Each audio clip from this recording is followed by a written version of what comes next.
आर्थिक वादातून काही तरुणांनी एका तरुणाचं अपहरण केलं, त्याला विवस्त्र केलं, त्याला मारहाण केली, व्हिडिओ काढला, व्हिडिओ व्हायरल करण्याची धमकी देत त्याच्यावर गोळीबार सुद्धा केला।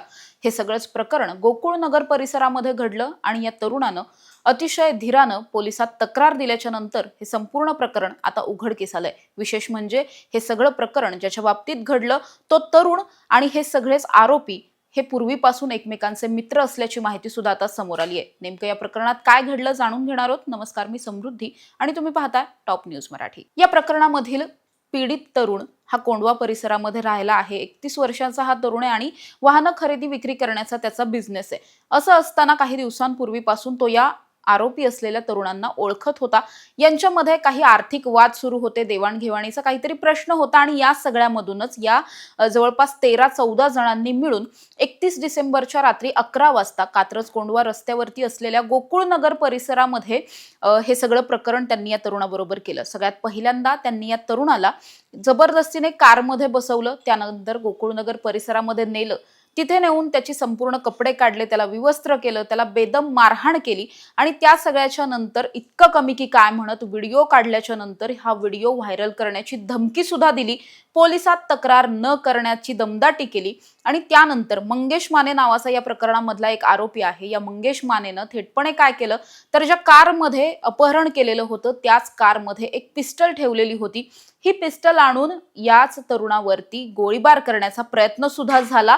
सुदैवानं या तरुणाला यामधली कुठलीही गोळी लागली नाही, त्याने स्वतःचा बचाव केला आणि त्या सगळ्याच्या नंतर त्याला प्रचंड धमकावल्याच्या नंतर खूप बेदम मारहाण केल्यानंतर या तरुणाची सुटका करण्यात आली। म्हणजे या सगळ्या आरोपींनी या तरुणाला सोडून दिलं आणि मुळातच त्याला हे सगळं कुणालाही सांगायचं नाही, पोलिसात जायचं नाही अशी धमकीच दिलेली होती। त्यामुळे कदाचित या प्रकरणामधल्या आरोपींना कॉन्फिडन्स होता की हा तरुण इतकं धमकावल्याच्या नंतर, व्हिडिओ व्हायरल करण्याची धमकी दिल्याच्या नंतर कदाचित पोलिसात जाणार नाही। मात्र या पीडित तरुणानं धीर दाखवला, हिम्मत दाखवली आणि येवलेवाडी पोलिसांमध्ये तक्रार सुद्धा दाखल केली।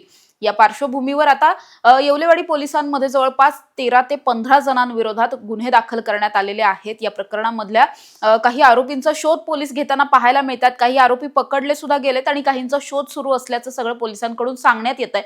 विशेष म्हणजे या प्रकरणातले जे आरोपी आहेत काही सराईत गुन्हेगार सुद्धा असल्याची माहिती मिळते। आकाश चाबुकस्वार नावाची पूर्वी घडलेली एक खुनाची केस होती, या केसमधले सुद्धा काही आरोपी या प्रकरणामध्ये सुद्धा आरोपी असलेले पाहायला मिळतात। त्यामुळे सराईत गुन्हेगार असलेले काही आरोपी आहेत ज्यांच्याकडून हे सगळं इतकं भयंकर प्रकरण करण्यात आलेलं आहे आणि त्यामुळेच पोलिसांकडून अगदी कठोरपणे या सगळ्याचा तपास केला जातोय। या आरोपींचा तातडीने शोध घेण्याचा प्रयत्न सुद्धा पोलीस करताना आपल्याला पाहायला मिळतात। अर्थात या सगळ्यामध्ये आरोपींना कधी अटक होणार हा प्रश्न अजूनही प्रलंबित आहे, त्यामुळे लवकरात लवकर या आरोपींना अटक करण्याची मागणी केली जाते। त्याचबरोबर किरकोळ आर्थिक वादातून इतका भयानक प्रकार पुण्यासारख्या शहरामध्ये घडतो।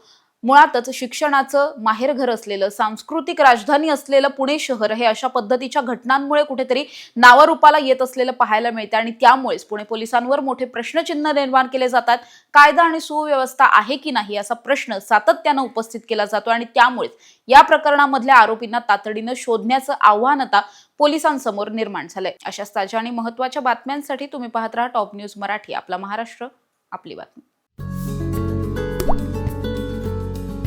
आता जोकासू STP या अत्याधुनिक जॅपनीज तंत्रज्ञानाने सुसज्ज, quick installation, energy efficient, noiseless blowers, low maintenance या आणि अशा वैशिष्ट्यांनी परिपूर्ण जोकासू STP तंत्रज्ञान प्रकल्प उभारणीपासून ते विक्री पश्चात समाधानकारक सेवा देणारी, भारताबरोबरच परदेशात देखील प्रकल्पांची यशस्वी उभारणी करणारी company Deccan water treatment private limited.